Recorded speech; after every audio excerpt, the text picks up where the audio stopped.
Okay, so we'll see about the vMotion issue. What are the vMotion issues? So vMotion is nothing migrating the VM from one EXI host to another EXI host. So we can see the in performing vMotion, what are the issues we are getting. So we can see the first issue is RDM disk is attached with physical compatibility. So if the RDM disk is attached with physical compatibility, we will not be able to perform the vMotion. For that, we need to require the downtime, and for that we also need to require the RFC approval. After that, we can shut down the VM and we can perform the vMotion. And the second one, we can see that SKC burst settings enabled with multi-writer. Okay, then for that also we require the downtime. If it is enabled with multi-writer, then we will not be able to perform the vMotion. For that also we require the downtime, and for that also we require the RFC approval. After that only we will be able to perform the vMotion. The third one, we can see that if the CD DVD drive state is in client device.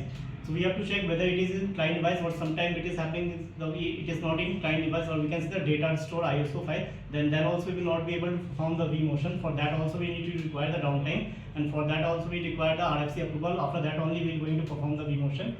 The fourth one we can see that if PC1 device is external or any external device is connected. So if any external device is connected, then also we will face issue regarding the vMotion. For that also we require the downtime, and after that only we are going to able to perform the vMotion.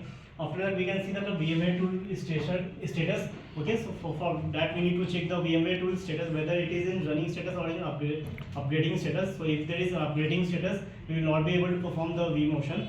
So for that we need to cancel it, or we can go to actions, we can go to guest, and we can go to unmount VMware tools. After that we can be able to perform the vMotion.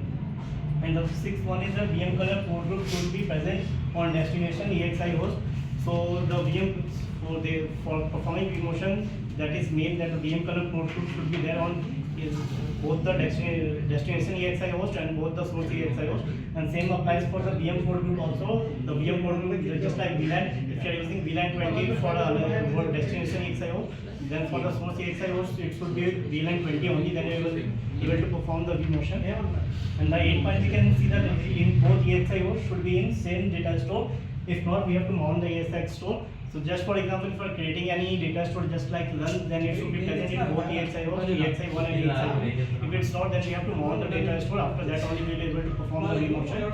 And the last one, we can see the switch policy. It should be rejected status. After that only we will be able to perform the vMotion.